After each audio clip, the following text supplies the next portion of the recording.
Wheat stone bridge, Wheatstone सेतु, Wheatstone सेतु, इसको प्रोफेसर व्हीट स्टोन ने बनाया था। जब जरूरत से ज्यादा प्रतिरोध एक साथ लगा दिए जाते हैं तो उनको सॉल्व करने का तरीका व्हीट स्टोन सेतु है। व्हीट स्टोन सेतु में 5 प्रतिरोधों का यूज किया जाता है। कितने प्रतिरोध लगाए जाते हैं? 5 प्रतिरोधों को इस प्रकार से जोड़ा जाता है कि जैसे आपका ये पहला प्रतिरोध है, इस प्रतिरोध का नाम रख दिया गया P, इस पॉइंट का नाम A, इस पॉइंट का नाम P। दूसरा प्रतिरोध ये Q है, इस पॉइंट का नाम C। तीसरा प्रतिरोध ये D है, इस प्रतिरोध का नाम R, और चौथा प्रतिरोध ये है, इस प्रतिरोध का नाम है S। बेटा 4 प्रतिरोध P, Q, R, S को श्रेणी क्रम में जोड़कर एक चतुर्भुज बना दिया गया है। अब बेटा चतुर्भुज जब बन गया, चतुर्भुज में 2 विकर्ण होंगे। पहला विकर्ण आपका क्या होगा, कौन सा होगा? AC, और दूसरा विकर्ण होगा BD। पहले विकर्ण AC में एक सेल जोड़ देते हैं, सेल का पॉजिटिव टर्मिनल और ये नेगेटिव टर्मिनल। एक सेल E व कुंजी K1 लगा देते हैं। कुंजी क्या लगा देते हैं? K1 लगा देते हैं। जो दूसरा विकर्ण है, इस विकर्ण में एक गैल्वेनोमीटर G व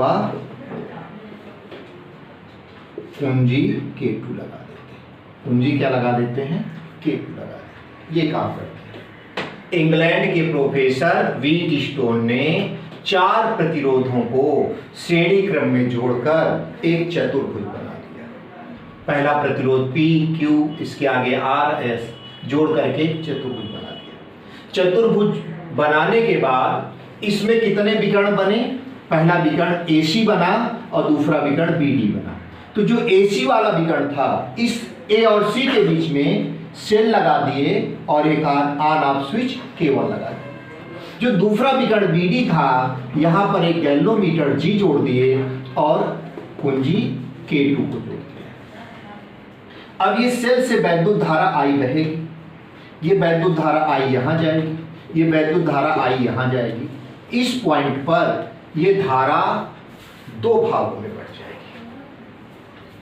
इधर धारा क्या जाएगी? I1, और इधर धारा क्या जाएगी? I2। ये I धारा बिंदु A पर 2 भागों में बटेगी। इधर ये धारा I1 जाएगी, इधर धारा I2 जाएगी। ठीक। अब ये I1 धारा इधर चली जा रही है और ऐसे यदि स्विच ऑफ है तो ये I2 धारा इस रास्ते से होती हुई ऐसे चली जा रही है। I1 धारा यहां से निकल रही है और I2 धारा यहां से निकल रही है। दोनों मिल करके I1 धारा, ये I2 धारा, ये दोनों धाराएं मिल करके वैद्युत धारा I बना रहे। ये सेल है, सेल के पॉजिटिव टर्मिनल से करंट फ्लो होगी और पॉइंट A पर पहुंचेगी। पॉइंट A पर पहुंचने के बाद इस करंट I के 2 पार्ट्स हो जाएंगे। फर्स्ट पार्ट ये I1 इधर जाएगी और सेकेंड पार्ट ये I2 इधर जाएगी। ये I1 इस रास्ते से होती हुई C तक पहुंचेगी और इधर ये I2 इस रास्ते से होती हुई C तक पहुंचेगी। दोनों यहाँ I1 और I2 मिलकर के वैद्युत धारा I बना देंगे। ठीक। तो व्हीट स्टोन सेतु ये 5 नंबर में पूछा जाने वाला क्वेश्चन होता है यूपी बोर्ड में। तो इसमें बताते क्या है, इंग्लैंड के प्रोफेसर व्हीट स्टोन ने 4 प्रतिरोधों P, Q और S को श्रेणी क्रम में जोड़कर एक चतुर्भुज बनाया। इस चतुर्भुज के एक विकर्ण में एक विकर्ण AC में सेल E व कुंजी K1 लगा दिए, दूसरे विकर्ण BD में गैल्वेनोमीटर व कुंजी K2 का प्रयोग कर दिया। अब इन चारों भुजाओं के प्रतिरोधों को इस प्रकार से एडजस्ट किया, ये चार प्रतिरोध PQRS हैं, इन चारों प्रतिरोधों को इस प्रकार से एडजस्ट किया कि कुंजी K1 और कुंजी K2 को ऑन करने पर इस गैल्वेनोमीटर में किसी भी प्रकार का कोई विक्षेप नहीं आता है। किसी भी प्रकार का कोई विक्षेप न आने का मतलब इधर कोई धारा नहीं बहती है, इस लाइन में BD के बीच में किसी भी प्रकार की कोई धारा नहीं बहती है। जब कोई धारा नहीं बहती है तो यह कहा जाता है कि यह सेतु संतुलन की अवस्था में, संतुलन की अवस्था में P/Q की वैल्यू R/S की वैल्यू के इक्वल हो जाती है। ये कंडीशन आ जाती है। यही व्हीटस्टोन सेतु का क्या है, सिद्धांत है। किसी बच्चे से पूछो कि व्हीटस्टोन सेतु का सिद्धांत क्या है तो जर्नली ये बता देता है कि P/Q की वैल्यू R/S की वैल्यू के बराबर, P/Q की वैल्यू R/S की वैल्यू के क्या हो जाती है, बराबर। समझ में आ गया भैया? अब ये धारा ऐसे चली, इस पॉइंट पर ये धारा दो भागों में बढ़ जाएगी, इधर I1 धारा जाएगी, इधर I2 धारा जाएगी। तो सबसे पहले बंद पास, बंद पास बेटा, बंद पास पहला कौन सा ले लेंगे, ABDA, बंद पास ABDA में, इस बंद पास, बंद पास ABDA में, तो ये बंद पास क्या है, AB है। ये बंद पास क्या है, AB, ये बंद पास AB बंद पास। तो A से जब B में चलेंगे आप, ABDA बंद पास में जब A से B में चलेंगे तो करंट भी बेटा A से B में जा रही है, तो I1 इंटू इसका रेजिस्टेंस क्या हो जाएगा, P। इसमें फ्लो होने वाली करंट क्या है, I1 है, और रेजिस्टेंस क्या है, P। तो ये I1 इंटू क्या हो जाएगा, P। अब थोड़ा सा और आगे चले, BD में आ जाए। BD में देख रहे हैं कि B और D में किसी भी प्रकार का कोई रेजिस्टेंस नहीं लगा, तो यहां कोई काम नहीं। फिर DA में आ जाए,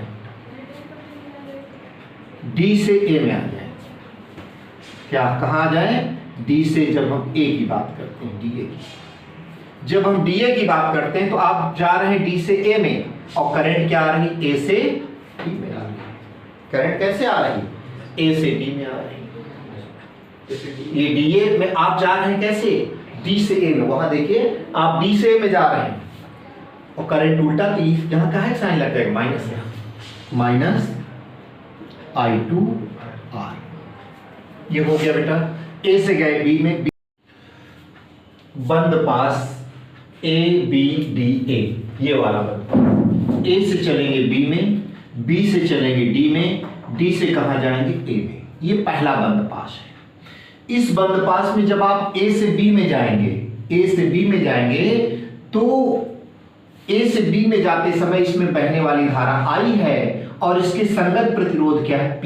इन दोनों का प्रोडक्ट I1P, ये I1P हो गया।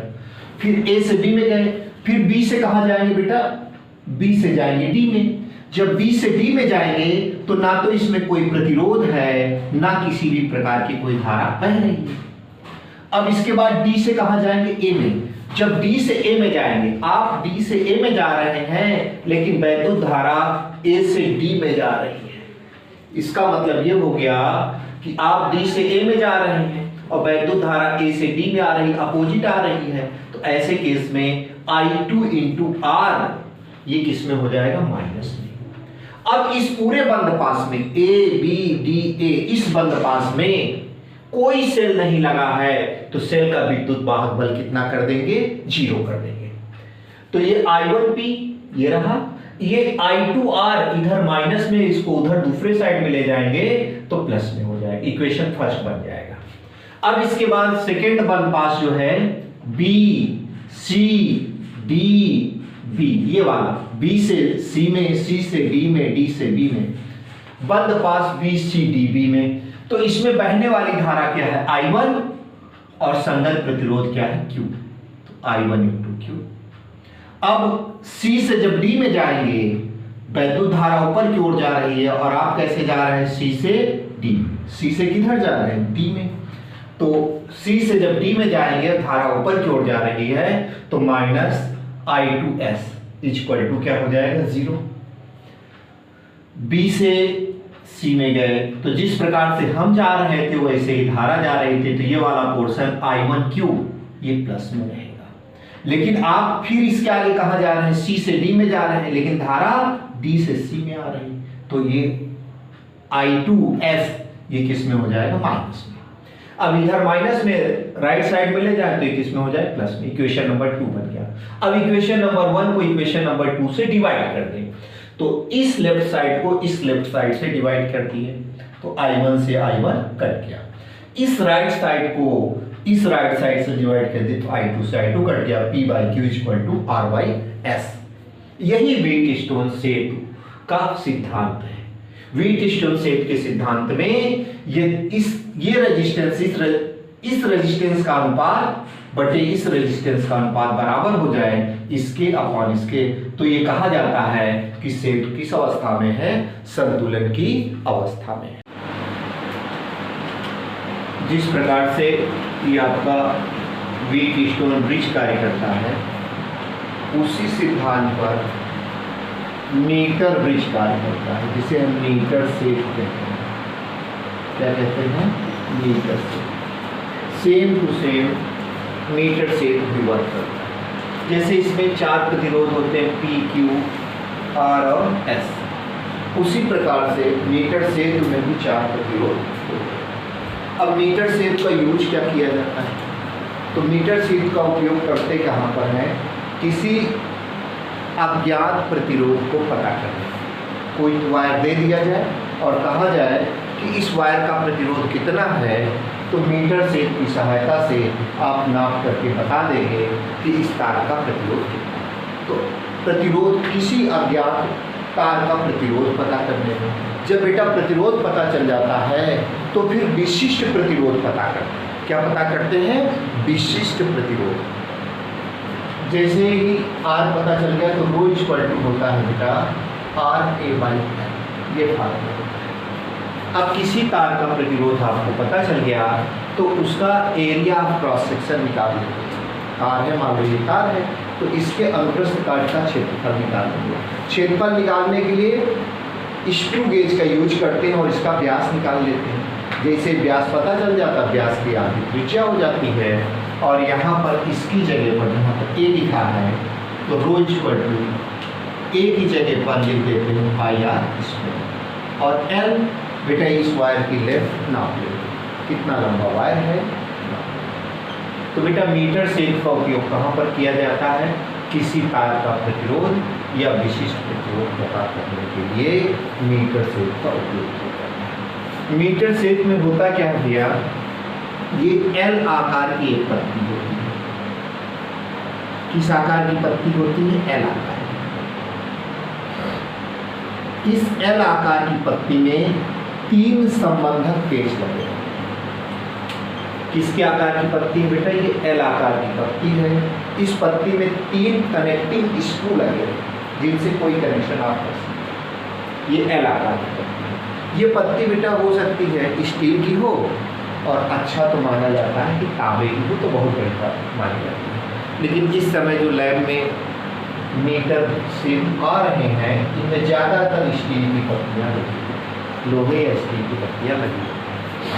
तो इसमें L आकार की पत्ती होती है। दूसरी क्या होती है बेटा, I आकार की पत्ती होती है। इसमें भी 3 संबंधक पेच होते हैं, और एक तीसरी भी L आकार की पत्ती होती है।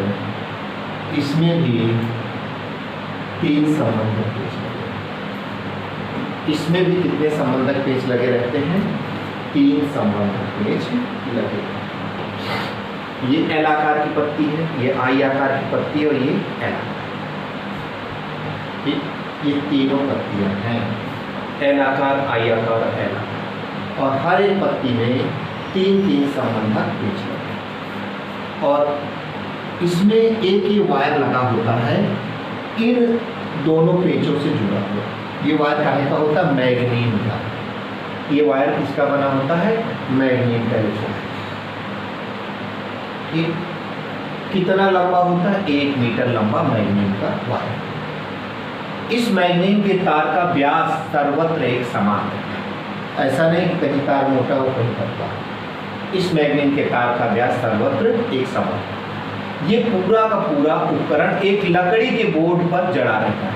ये एल आकार की पत्ती लकड़ी के बोर्ड पर रहेगी, ये आई आकार की पत्ती लकड़ी के बोर्ड पर लगी रहेगी, और ये भी एल आकार की पत्ती लकड़ी के बोर्ड पर लगी रहेगी।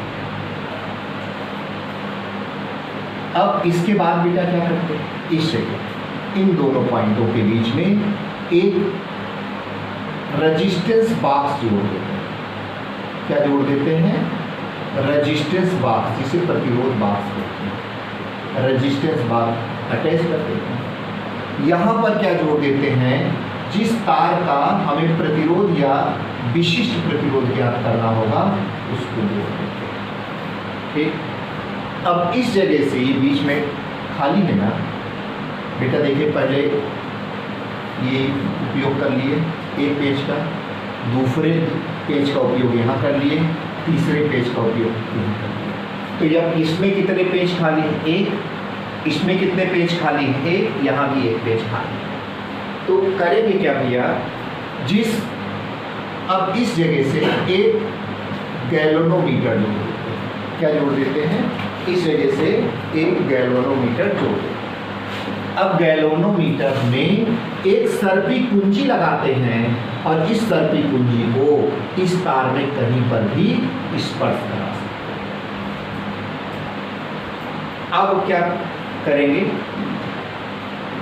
इस पॉइंट और इस पॉइंट के बीच में एक तार जोड़ करके यहाँ बैटरी का पॉजिटिव टर्मिनल, यहाँ ऑन ऑफ स्विच, और इधर बैटरी का नेगेटिव टर्मिनल जोड़।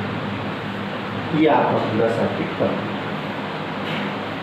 बेटा। इतना भाग इसका नाम ए रख देंगे। जिस जगह इसको टच कराएंगे वो जगह ढूंढेंगे जहाँ की गैल्वेनोमीटर में कोई डिफ्लेक्शन ना आए, कोई विक्षेप ना आए, उसका नाम बी रखते हैं। और इसका नाम क्या रखेंगे? सी। इसका नाम क्या रखेंगे? तो ये ए और बी है। ये ए पॉइंट है और ये बी है। ये पॉइंट ए और ये पॉइंट बी है। तो ए और बी का जो प्रतिरोध होगा उसको पी से डिनोट कर देंगे। देखो बेटा, जैसे यहाँ पर ए और बी के बीच के प्रतिरोध का नाम हमने क्या रखा था? पी। अब दूसरा बी और सी, बी और सी का जो प्रतिरोध होगा उसका नाम क्या रख देंगे? ई। ठीक है। अब ए और डी, ए और डी का जो नाम होगा, ए और डी का जो प्रतिरोध होगा उसका नाम क्या रखेंगे? आर। तो बेटा ये पूरा का पूरा ए है और ये डी। ए और डी के बीच में यह आर लगा है, रेजिस्टेंस बॉक्स लगा। अब जिस वायर का प्रतिरोध ज्ञात करना होता है उसे सी डी के बीच में लगा देते हैं। तो बेटा ये पूरी स्ट्रिप सी है और ये पूरी स्ट्रिप डी है। सी डी के बीच में जिस वायर का प्रतिरोध पता करना होता है उसको लगा देते हैं। एक बार फिर सुन लीजिए इस पूरे को। इसमें लकड़ी का बना हुआ एक बोर्ड होता है। ये बोर्ड कितना होता है? लगभग 1 मीटर लंबा बोर्ड होता है। ठीक। इसमें एल आकार की 2 पत्तियां व आई आकार की 1 पत्ती लगती है। बेटा इसको एक एक स्टेप याद करिएगा। ये लकड़ी का बना हुआ एक बोर्ड होता है। इस बोर्ड के ऊपर एल आकार की 2 पत्तियां तथा आई आकार की 1 पत्ती लगी। इन तीनों पत्तियों में 3 संबंधक पेच लगे।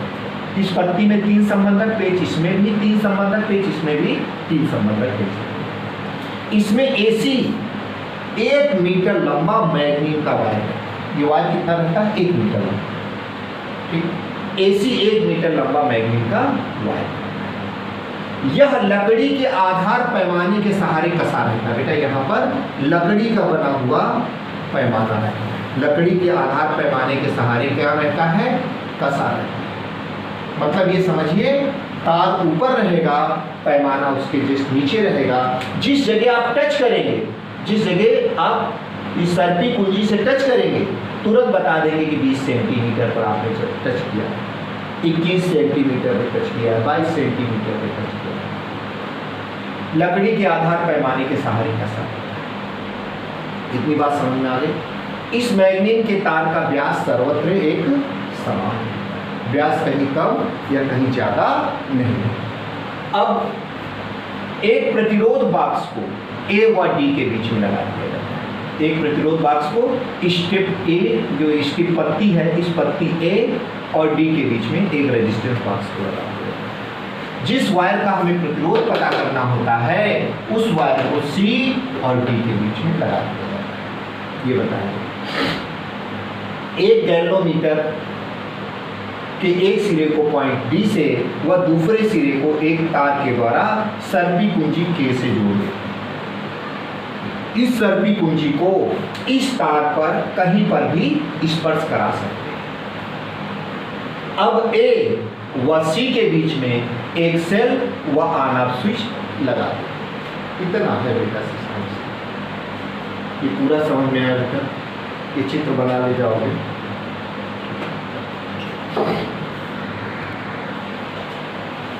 ए और बी जो लेंथ है इसको किससे डिनोट करते हैं बेटा? एल से। तो ये बची हुई जो लेंथ है ये आपकी आ जाएगी 100 माइनस, ये कितनी आ जाएगी? 100 माइनस एल। ए से बी पार्ट ए बी का प्रतिरोध क्या निकालेंगे? तार ए बी का प्रतिरोध। प्रतिरोध का नाम क्या लिखें? P। तार ए बी का प्रतिरोध क्या है? P। और बेटा प्रतिरोध का जो बेसिक फार्मूला होता है R = ρL/A। जैसे R प्रतिरोध के लिए R का यूज करते थे, लेकिन कई प्रतिरोध हो गए तो इस प्रतिरोध का नाम P, इस प्रतिरोध का नाम Q, इसका नाम R रखें, इसका नाम S रखें। ये सब प्रतिरोध। तो बेटा फार्मूला क्या होगा? रो लेंथ की है, ए और बी के बीच की लेंथ कितनी है? एल। और इसका एरिया ऑफ क्रॉस सेक्शन क्या है? ए। तो तार ए बी का प्रतिरोध P = ρL/A। ठीक। फिर इसके बाद देखते हैं तार BC का प्रतिरोध। तार BC का प्रतिरोध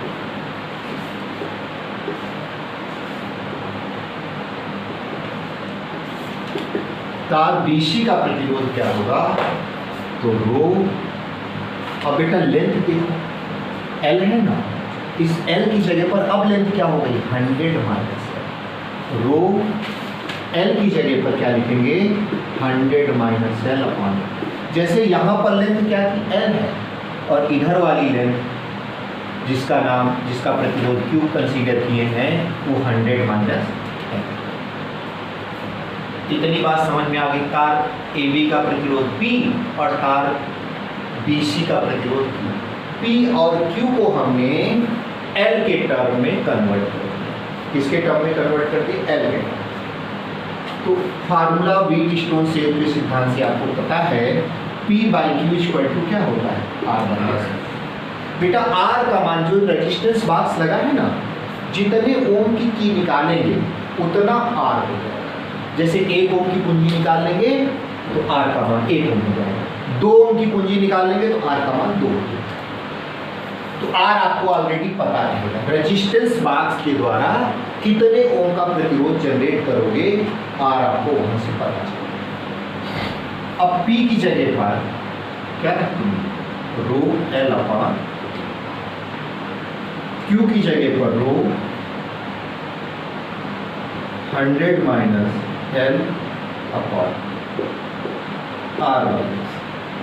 ए से कट गया तो रो से रो कट जाएगा ना। तो क्या पता चला? L/100 minus L/100 minus L = R।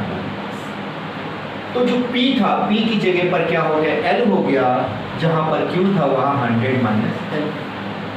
R आपको पता है, केवल लेंथ आपको पता करनी है। इस वायर में इस सर्पी कुंजी को इस वायर में ऐसी जगह टच कराना है जहां पर कि गैल्वेनोमीटर में किसी भी प्रकार का कोई विक्षेप उत्पन्न ना, ऐसी जगह। अब क्रॉस मल्टीप्लाई कर दो, L into S equal to R 100 minus, तो यहाँ से S की जो वैल्यू आ जाएगी R 100 माइनस L अपॉन ये S की वैल्यू, किसकी वैल्यू आ गई? S। तो S equal to R 100 minus L upon, ठीक है। ये बेटा इस वायर का प्रतिरोध निकल आएगा। ये जो वायर आपने यहाँ यूज किया है, केवल L की वैल्यू पता कर लो। जैसे L की वैल्यू पता कर लोगे, R का मान आपको पता ही होगा, परंतु S की वैल्यू का कितने ओम का प्रतिरोध तार आपने यूज किया। जैसे बेटा इस तार का प्रतिरोध आ जाएगा, आप विशिष्ट प्रतिरोध निकाल सकते हो। रो इक्वल टू होता है आर ए बाई एल।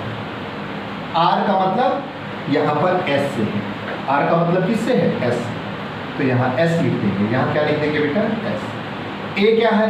इस वायर का एरिया ऑफ क्रॉस सेक्शन, अनुप्रस्थ काट का क्षेत्र। तो बेटा इससे इस वायर की त्रिज्या निकाल देंगे, तो रो इक्वल टू एस, और यहाँ पर पाई आर स्क्वायर बाई एल। इसको नाप लेंगे कितना लंबा वायर है, एस यहाँ पर निकालेंगे, रेडियस इसकी नाप लेंगे, यहाँ रख देंगे, लेंथ नाप करके यहाँ रख देंगे। इस वायर का विशिष्ट प्रतिरोध आ जाएगा, स्पेसिफिक रेजिस्टेंस इसका आ जाएगा, ठीक।